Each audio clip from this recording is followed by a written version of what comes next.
Grandma Bears. Grandma Bears. Piranha Parents. Thank you all for being here today.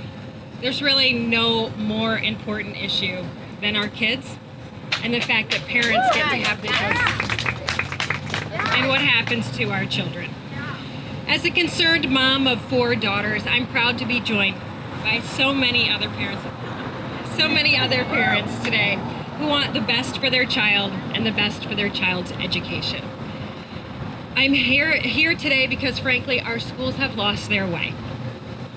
Somewhere along the way, radical political activists decided that our schools are laboratories for their social experiments and our children are their lab rats. Yes. And we're saying enough is enough. Yes. Yes. That's right. As a mom and someone who's running for governor, we want to take our schools back and make sure that our parents are making the decisions.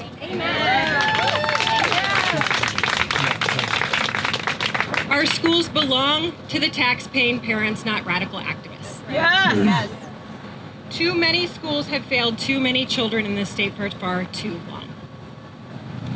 There are many good teachers that just want to help kids learn, and there are also many political activists that want to use children as props in their progressive assault on parents' rights and family values. Both can be true at the same time.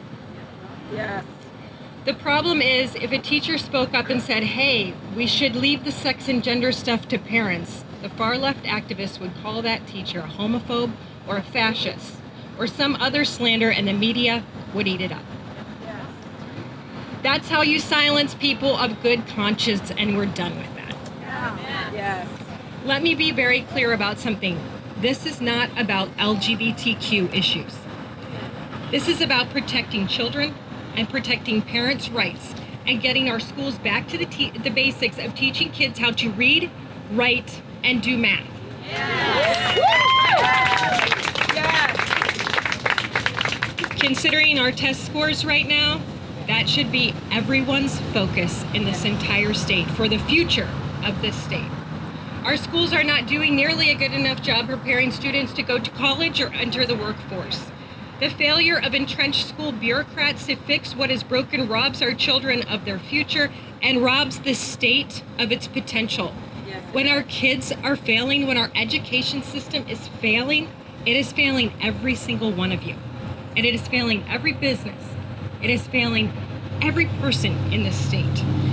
For the media who want to say this isn't happening, allow me to remind you of some things. The Michigan Department of Education is actively training staff to help young kids transition and instructing them not to tell their parents, even if they are suicidal. Don't tell us this isn't happening. It's happening. Because we've seen it, it's on video. And they're not even ashamed of it. We have a state attorney general who says drag queens should be in every school to, quote, lift up kids who are having emotional issues. Don't tell us she was joking, because she wasn't joking. And we don't take these things as jokes when you're talking about our kids. That's right. That's right. We have a school district like Muskegon bragging about how their new middle schools won't have any boys or girls bathrooms. They'll all be gender neutral. Imagine at such a critical age, maybe you have a stomach ache and you go to the bathroom and your school crush walks in right after you. Can we not have a little privacy for our children at such a critical age?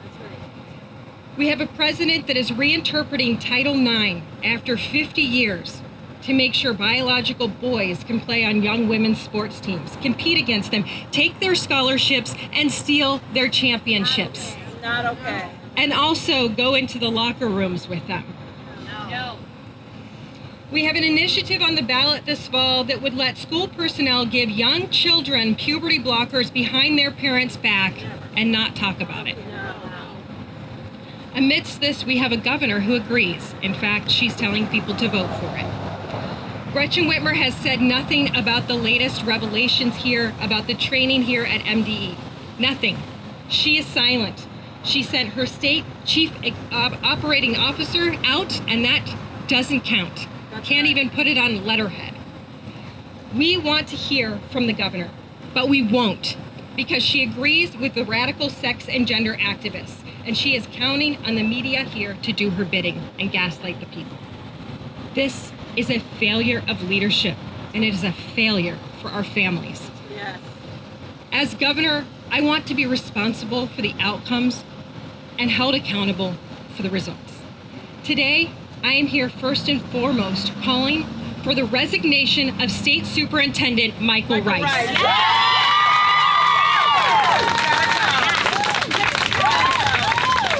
And as you can see, there are plenty of parents in this state, many of whom are standing right behind me, who want this same thing. There is no place for radical activism in our schools. That's right. That's right. Someone who has such contempt for parents as to instruct staff to hide information from them about their struggling child is unfit to oversee our education system. As governor, I will propose reorganizing the Department of Education and the state superintendent to report directly to the governor. Yes. No more passing the buck to unelected bureaucrats. I want to be responsible for the outcomes and to have the people of Michigan hold me accountable for the results. Right now, Gretchen Whitmer just passes the buck. She sends some staffer out to write a letter and calls that leadership. That isn't leadership. That's a responsibility shirking tactic from a career politician that is well experienced in the art of blaming someone else for everything that goes wrong. We are done with career politicians in this state who don't understand our children, who don't understand our parents, who don't understand our small businesses, and don't understand what it means to focus on public safety in our cities. We still haven't heard from Gretchen Whitmer about how she feels about this. Where does Gretchen Whitmer stand when it comes to radical sex and gender theory in our schools? I'm out here every day telling you where I stand. Gretchen Whitmer hides behind dishonest attack ads and weak statements from her employees. Where is she? Where are her press conferences? This is not leadership. Leadership is being unafraid to say that as governor, I will protect women's sports. I will not force young girls to compete against biological boys in the state of Michigan ever. Ever. All right. Leadership is being unafraid to say that as governor, I will protect parents' rights. We will ban school personnel from talking to young kids about sex and gender behind their parents' backs. Leadership is being unafraid to say that if an adult is caught showing pornographic materials to young children and talking to them about sex in school without their parents' consent, that adult will be prosecuted just as they would be if they did it at the school bus stop. Leadership is being unafraid to say that we can accept LGBTQ people and help struggling kids without pushing life-altering medical procedures on them. Yes. Leadership is being unafraid to say that our schools need to get back to basics, teach kids how to read, write, and do math, and cut it out with all the radical sex and gender stuff. Our kids are not lab rats for the progressive left.